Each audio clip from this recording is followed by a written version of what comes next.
오늘 우리에게 주시는 하나님의 말씀은 신약 성경 에베소서 4장 13절에서부터 24절까지 말씀이 되겠습니다. 신약 성경 314면에 있습니다.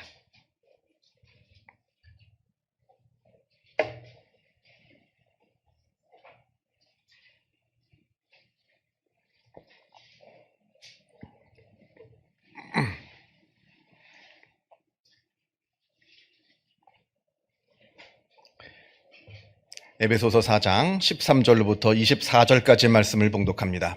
이 계시의 말씀을 봉독할 때에 살아계신 하나님의 음성을 다 함께 들으실 수 있기를 바랍니다.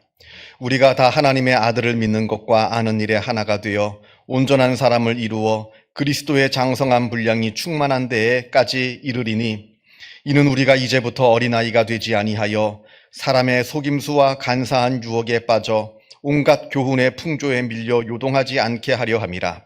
오직 사랑 안에서 참된 것을 하여 범사에 그에게까지 자랄지라. 그는 머리니 곧 그리스도라. 그에게서 온몸이 각 마디를 통하여 도움을 받음으로 연결되고 결합되어 각 지체의 분량대로 역사하여 그 몸을 자라게 하여 사랑 안에서 스스로 세우노니라. 그러므로 내가 이것을 말하며 주 안에서 증언하노니, 이제부터 너희는 이방인이 그 마음에 허망한 것으로 행함같이 행하지 말라. 그들의 총명이 어두워지고 그들 가운데 있는 무지함과 그들의 마음이 굳어짐으로 말미암아 하나님의 생명에서 떠나 있도다. 그들이 감각 없는 자가 되어 자신을 방탕에 방임하여 모든 더러운 것을 욕심으로 행하되, 오직 너희는 그리스도를 그같이 배우지 아니하였느니라. 진리가 예수 안에 있는 것 같이 너희가 참으로 그에게서 듣고 또한 그 안에서 가르침을 받았을진데, 너희는 유혹의 욕심을 따라 썩어져가는 구습을 따르는 옛사람을 벗어버리고 오직 너희의 심령이 새롭게 되어 하나님을 따라 의와 진리의 거룩함으로 지으심을 받은 새 사람을 입으라. 아멘. 지구상에 살고 있는 동물들 중에 죽을 때까지 평생을 계속해서 그 몸이 계속해서 성장해가는 동물이 있다 합니다. 가장 대표적인 것이 코끼리입니다. 코끼리는 인간들과 비슷하게 평생을 70에서 80년 동안 살아가는데요. 그런데 인간과 다른 점은 이 코끼리는 죽는 순간까지 계속해서 그 몸이 자라난다고 합니다. 그래서 코끼리 무리가 이렇게 있으면 그 중에 누가 제일 대장이냐, 누가 제일 나이가 많으냐를 보려면 제일 덩치 큰 녀석을 보면 됩니다. 그 녀석이 제일 나이가 많습니다. 제일 덩치 큰 녀석이 제일 나이가 많고요. 제일 나이가 많은 녀석이 제일 덩치가 큽니다. 반면에 우리 인간은 보통 20살을 전후로 해서 그 성장이 멈춥니다. 그래서인지 몰라도 성장이라고 하는 이 말, 이 성장이라고 하면 이건 어린 아이들에게나 해당되는 말이지 우리 어른들에게는 해당되는 일이 아니라 우리는 종종 생각합니다. 그러나 이거는 우리의 몸만 해당되는 것이고요. 우리의 인간의 마음과 정신은 죽을 때까지 계속해서 성장해 가고 있으며 또 반드시 그러해야 한다고 심리학자들은 이야기합니다. 이것이 바로 발달 심리학이라고 하는 것인데요. 이 발달 심리학은 미국의 심리학자 에릭 에릭슨이라고 하는 분이 만들었습니다. 이 에릭슨은 인간을 태어나면서부터 죽을 때까지의 전 과정을 8단계로 나누어서 설명을 합니다. 그리고 그 각 8단계를 지날 때마다 각 단계마다 반드시 달성해야 하는 심리적이고 인격적인 과제가 있다. 각 단계마다 그 과제를 달성하고 그 다음 단계로 넘어가야지 바른 인격으로 성장하고 성숙해질 수 있지, 그걸 건너뛸 수도 없고요. 건너뛰면 나중이라도 그건 채워야 됩니다. 그 8가지 단계를 좀 오늘 이야기를 하고자 합니다. 한번 들어보시고요. 내 나이에 맞는 단계가 어떤지, 내 자녀들, 내 손자들 어떤 단계에 있는지, 무엇을 달성해야 하는지 한번 깊이 생각해 보면 좋겠다 하는 생각이 듭니다. 자, 먼저 첫 번째 단계는 태어나서부터 만 2살 때까지 영아기입니다. 이때는 갓 태어난 아기라 할지라도 반드시 달성해야 하는 인격적인 심리적인 과제가 있는데, 그건 바로 신뢰입니다. 신뢰. 사실 인간이라고 하는 존재는 세상에서 가장 연약한 모습으로 태어납니다. 어떤 동물들은 태어나자마자 벌떡 일어서고요, 태어난 지 1시간 만에 뜀박질도 합니다만, 그러나 인간은 태어나는 순간에는 아무것도 할 수 없는, 혼자서는 도무지 살 수 없는 가장 세상에서 연약한 존재로 살아갑니다. 그것도 긴 시간 동안요. 바로 옆에서 누가 딱 달라붙어서 헌신적으로 나를 돌봐주고 나를 양육해주지 않으면 나라고 하는 존재는 한시도 살아갈 수 없는 것이 바로 인간이라고 하는 존재의 모습입니다. 이렇게 세상에서 가장 연약한 모습으로 태어난 인간은 그 부모가 나를 보고 자꾸 웃어주고 나한테 잘한다 잘한다 해주고, 내가 배고파서 앙 한번 울면 그냥 곧바로 젖을 물려주고, 내가 기저귀가 축축해가지고 불편해서 앙 한번 울면 바로 기저귀를 갈아주고, 추워서 앙 한번 울면 옷을 따뜻하게 입혀주고 하는 이러한 극진적인 헌신적인 돌봄을 통해서 마음의 안정감을 갖게 된다 합니다. 아, 내가 죽지 않고 살 수 있겠구나. 물론 머리로 그걸 안다는 얘기는 아니에요. 아이들은 그런 생각은 못하죠. 마음으로 안다는 겁니다. 아, 내가 죽지 않고 살겠구나. 내 부모를 통해서. 이 신뢰가 있어야 된다는 겁니다. 그래서 여러분, 만 2살까지는요 절대 혼내면 안 됩니다. 무조건 잘한다고 그래야지. 시끄럽게 앙 울는데 이 녀석은 왜 이렇게 울어? 뭐 이렇게 못 알아듣는다고 막 구박하고 뭐라 그러면 못 알아듣는 것 같아도 그 마음에는 다 압니다. 신뢰가 무너져요.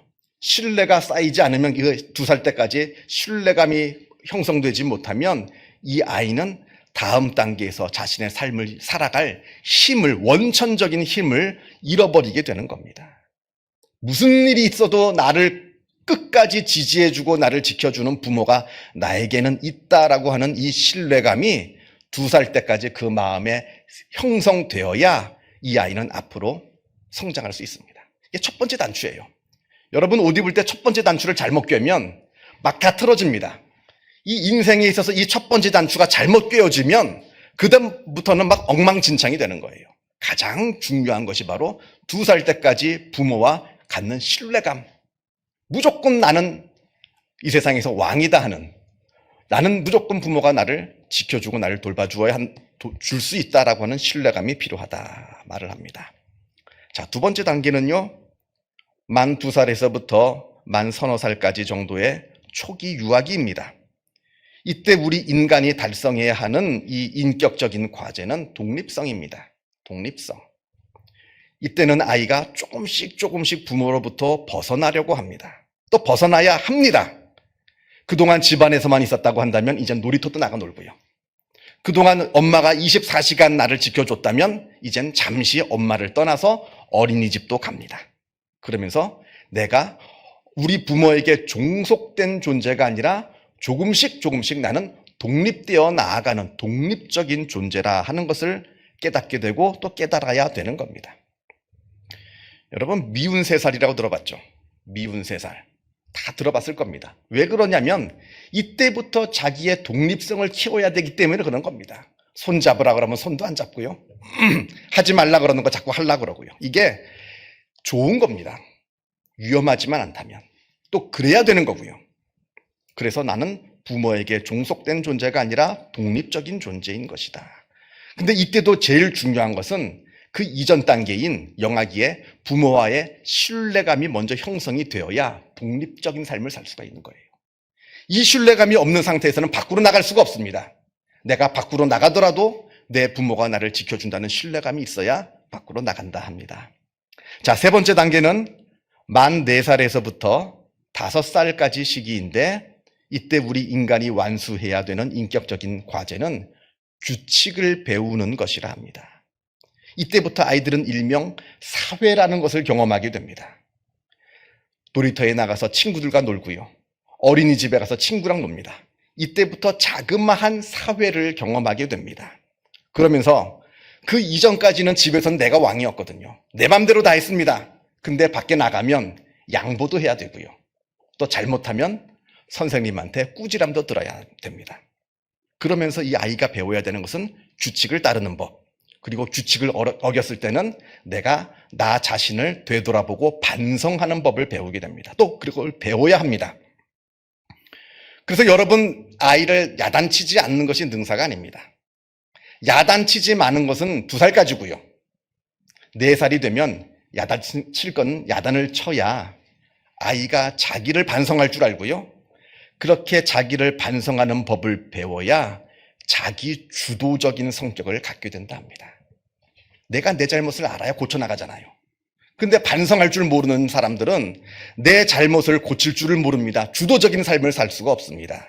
그래서 이 세 번째 단계에서는 규칙을 배우는 법과 자기를 반성하는 법을 배워야 한다. 네 번째 단계는 초등학교를 다니는 만 6살에서부터 12살까지의 시기입니다. 이때 인간이 배워야 되는 인격적인 과제는 근면성이랍니다. 근면성을 요 초등학교 시절에 배워야 됩니다. 늦잠 자고 싶어도 일어나야 하고요. 학교 가기 싫어도 가야 하고요. 숙제하기 싫어도 해야 되는 것. 이걸 배우는 겁니다. 아무리 하기 싫어도 해야 되는 것은 해야 되고요. 아무리 하고 싶어도 하지 말아야 하는 것은 하지 말아야 되는 것을 이때 배운다 합니다. 이 근면성을 배우지 못하면 이 아이가 성취라는 것을 누릴 수가 없어요. 아니, 근면하지 않은데 무엇을 성취하겠습니까? 하기 싫어도 해야 되는 이 근면성을 배워야 나중에 이 아이가 자라나서 성취라는 것을 배우게 된다 하는 겁니다. 자, 5번째 단계. 13세에서 19세까지 청소년 시기입니다. 이 청소년 시기에 반드시 배워야 되는, 익혀야 되는 과제는 자기 정체성을 발견하는 것이라 합니다. 우리는 반대로 생각해요. 청소년 시기, 좋은 대학에 가야 되니까 자기 정체성은 배부른 소리고, 그거는 다 뒤로 두고 너의 정체성, 너 자신을 아는 것, 그건 중요하지 않고, 그거는 나중에 대학 가면 하라 그러고 무조건 공부하라 합니다만 아닙니다. 이때 제일 중요한 것은 자기 정체성을 발견해야 되는 겁니다. 나는 누구인지, 내가 잘하는 것은 무엇인지, 내가 하고 싶은 것은 무엇인지, 나는 앞으로 어떠한 사람이 되어야 하는지, 이걸 먼저 반대로 알아야 이 아이가 바르게 성장할 수 있는 것인데, 우리나라는 거꾸로 됐죠. 정체성은 나중에, 그런 배부른 소리는 나중에, 지금은 공부만 하라. 엄마가 시키는 대로, 엄마가 보내는 학교, 엄마가 보내는 학원, 엄마가 가라고 하는 학과, 여기는 무조건 너희가 따라라. 자기 정체성을 잃어버립니다. 한국의 청소년들이. 이 아이들이 나중에 어떻게 되느냐? 정체성을 나이 들어서 찾으려고 그래요. 성인이 되어서. 그때 폭발하는 겁니다. 어른이 되어서, 심지어는 노년이 되어서. 못 찾았거든요, 그때까지 내 정체성을. 그러니까 노년이 되어서 폭발하고 마는 겁니다. 그래서 이 청소년 시기에 제일 중요한 것은 자기의 정체성을 찾는 것이 중요하다. 여러분, 청소년들이 왜 자꾸 반항할까요? 엄청나잖아요? 중학교 2학년 엄청납니다. 왜 반항할까요? 자기를 찾는 과정입니다. 자기를 찾는 과정. 그때는 심리학자들이 말하기를 조금 엄마는 빠져주라 합니다.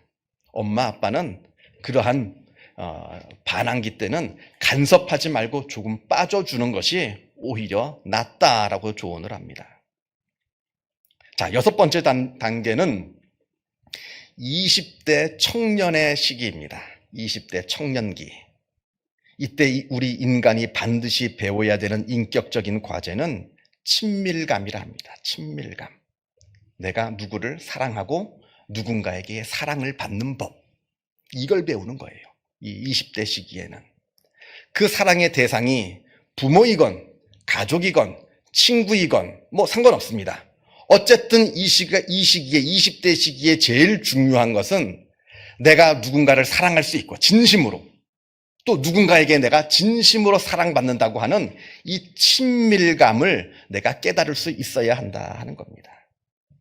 이 20대 시기에 사랑하는 법을 잘못 배우면요, 잘못된 사랑을 하게 됩니다. 여러분, 가스라이팅 많이 들어보시죠?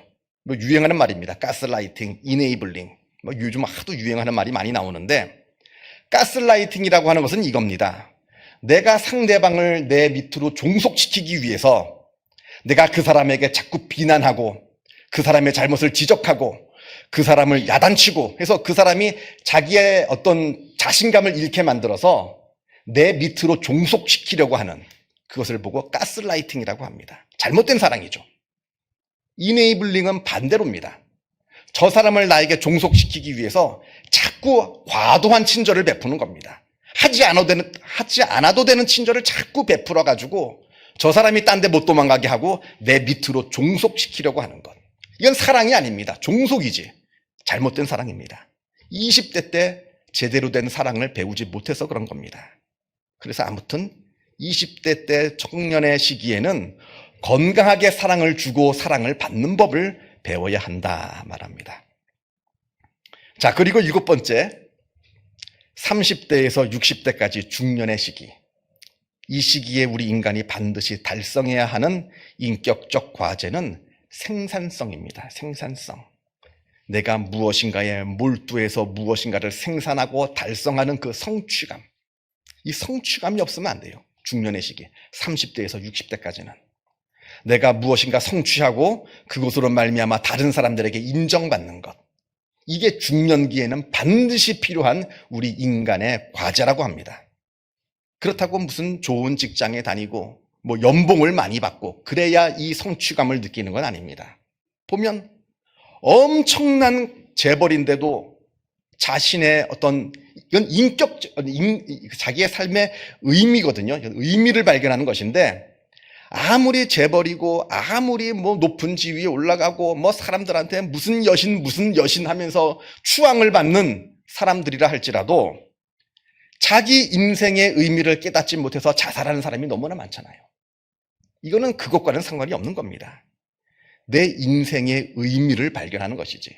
꼭 무슨 높은 많은 연봉을 받아서 의미를 발견하는 것이 아니라 심지어는 가정에서 자녀를 돌보느라 우리 식구들에게 헌신하느라 아니면 사회에 봉사를 하느라 아니면 교회에 나와서 봉사를 하느라 여러 가지 많은 활동을 통해서라도 내가 내 자신의 삶의 의미를 발견하는 것. 이게 반드시 30대에서 60대까지 이루어져야 하는 인생의 과업이라고 합니다. 이게 있어야 돼요. 그리고 마지막 8번째, 노년기입니다. 다 은퇴한 다음에. 이때 달성해야 되는 우리 인간의 인격적인 과제는 바로 유연성이라고 합니다. 유연성. 쉽게 말하면 지난 과거에 고착되어 있지 말고 새로운 변화에 익숙해지는 겁니다. 과거는 이미 지나가 버렸습니다. 내가 아무리 과거가 지나갔다고 과거를 불러도 과거는 되돌아오지 않습니다. 과거는 이미 지나가 버렸고요. 지난 과거의 기억을 붙들고 살아가는 것만큼 불행한 삶이 없습니다. 그게 바로 좋은 기억이든 나쁜 기억이든 간에. 지난 과거의 기억만 붙잡고 살아가는 것은 불행해지는 방법이에요. 그래서 노년기가 되면 유연해져야 됩니다. 너그러워져야 되고요. 그리고 이 시기에 달성해야 되는 또 다른 인격적인 과제는 바로 받아들이는 겁니다. 받아들이는 것. 건강이 예전 같지가 않아요. 예전에는 그렇게 날고 뛰었는데 지금은 건강이 예전 같지가 않습니다.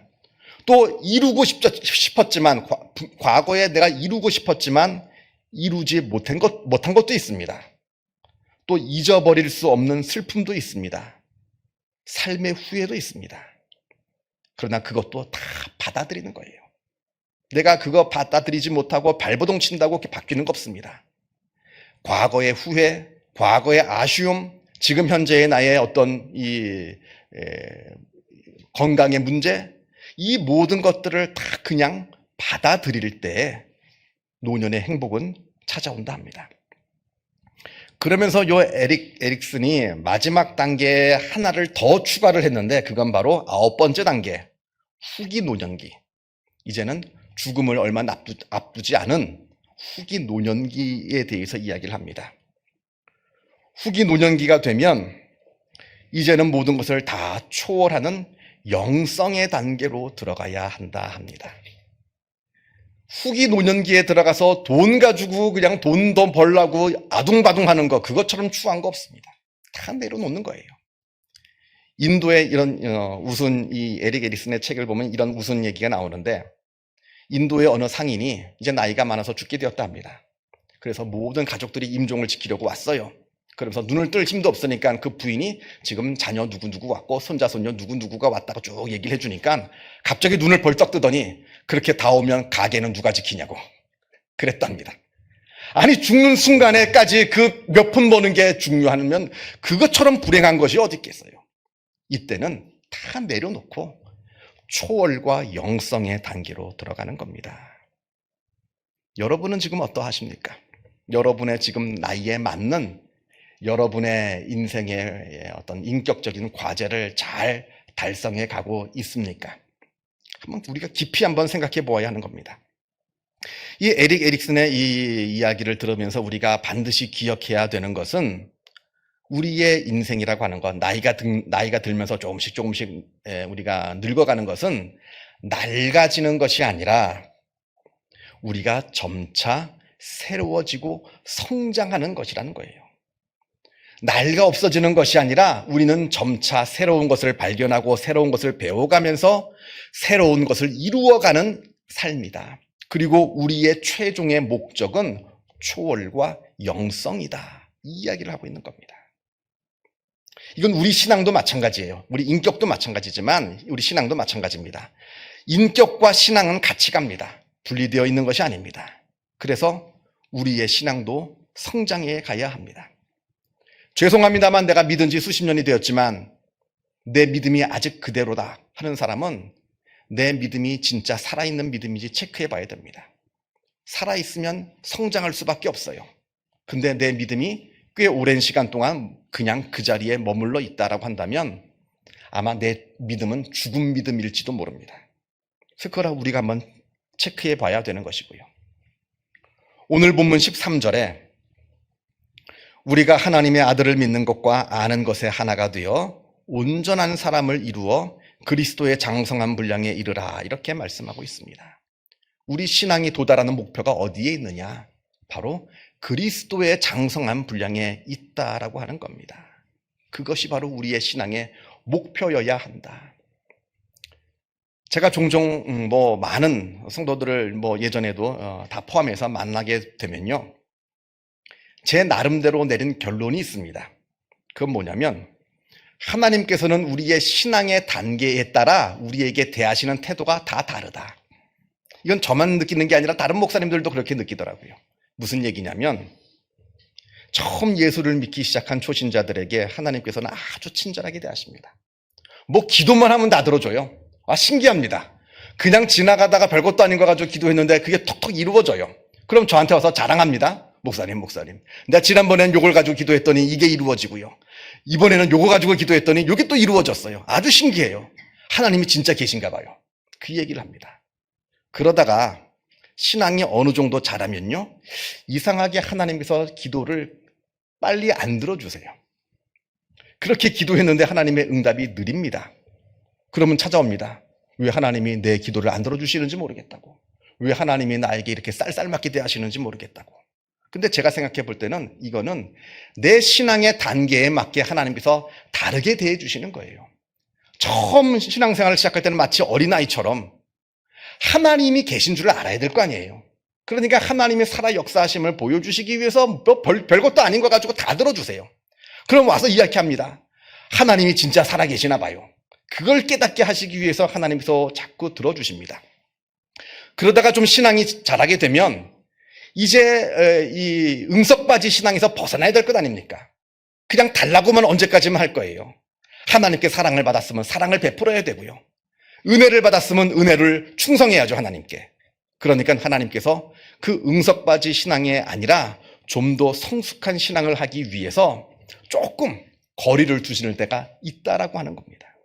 중요한 것은 우리의 신앙이 그때그때마다 바뀌고 자라나야 한다는 겁니다. 그게 바로 우리의 성숙의 모습이에요. 우리가 잘 아는 독일의 철학자 임마누엘 칸트가 순수이성 비판에서 이런 말을 합니다. 비둘기가 창공을 날잖아요. 공기 저항이 힘듭니다. 그 새가 공기 하늘 나는 거는 그냥 쉽게 나는 게 아니에요. 아주 무지막지한 공기의 저항을 받으면서 날아갑니다. 그래서 이제 기러기 같은 경우에는 멀리 날아갈 때 V자를 형태를 이루면서 가잖아요. 공기 저항을 덜 받기 위해서. 그것처럼 공기의 저항을 받으면서 비둘기가 날아가는데 이 공기의 저항이 너무 힘들어서 그렇다고 공기 자체를 아예 없애버리면 비둘기는 날 수가 없답니다. 그렇잖아요. 공기가 없는데 어떻게 날겠어요? 지금은 나에게 굉장히 불편한 것이고 괴로운 것인 것 같은데 그러나 이 고난이 없어지면 고난 자체가 아예 없어지면 우리의 신앙은 성숙할 수가 없다라고 하는 겁니다. 그래서 나에게 어떤 고난이 오고 어려움이 오게 된다면 이거는 내가 하나님께서 나로 하여금 성장시켜 주시기 위한 하나의 은혜라고 생각해야 됩니다. 하나님이 없어서, 하나님이 나를 사랑하지 않아서 주시는 어떤 형벌이 아니라 이건 내 신앙이 성장하게 되는 은혜이다. 그래서 오늘 본문 14절에 어린아이가 되지 말라 합니다. 응석바지 되지 말라는 거예요. 성숙한 신앙으로 내가 하나님께 은혜를 받았으면, 그래서 내 믿음이 자라났다면 이제 나는 하나님을 위해서 무엇을 할 것인가? 하나님께 어떠한 충성을 할 것인가 생각해 보라는 뜻입니다. 22절에서부터 24절까지 말씀, 너희는 유혹의 욕심을 따라 썩어져가는 구습을 따르는 옛사람을 벗어버리고 오직 너희의 심령이 새롭게 되어 하나님을 따라 의와 진리의 거룩함으로 지으심을 받은 새 사람을 입으라. 하나님께서 우리에게 요구하시는 것입니다. 새 사람을 입으라는 거예요. 옛날 예수 믿기 전 세상 사람, 예수를 알지 못하는 세상 사람들과 똑같은 생각, 똑같은 마음, 똑같은 말, 똑같은 삶을 사는 것이 아니라 예수를 믿고 신앙이 성장했다면 그들과는 다른 하나님께서 기뻐하시는 생각, 하나님께서 기뻐하시는 마음, 하나님께서 기뻐하시는 말, 하나님께서 기뻐하시는 삶을 살라. 이것이 바로 우리가 일평생토록 이루어 가야 하는 우리 신앙인의 목표라고 하는 겁니다. 이 놀라운 은혜가 여러분께 있기를 바랍니다. 기도하겠습니다. 사랑과 은혜가 충만하신 하나님 아버지 감사합니다. 죄인된 우리를 주님께서 먼저 사랑하여 주시어서 하나님의 자녀로 삼아 주심에 주님의 은혜에 감사를 드립니다. 우리가 하나님의 자녀가 되어서 하나님께서 나의 부모님이 되어 주신 것을 우리가 깨달아 믿게 되었다고 한다면 우리의 믿음이 이제는 자라나게 하여 주시어서 성장하여 그리스도의 장성한 분량에 이를 수 있도록 주님께서 역사하여 주옵소서.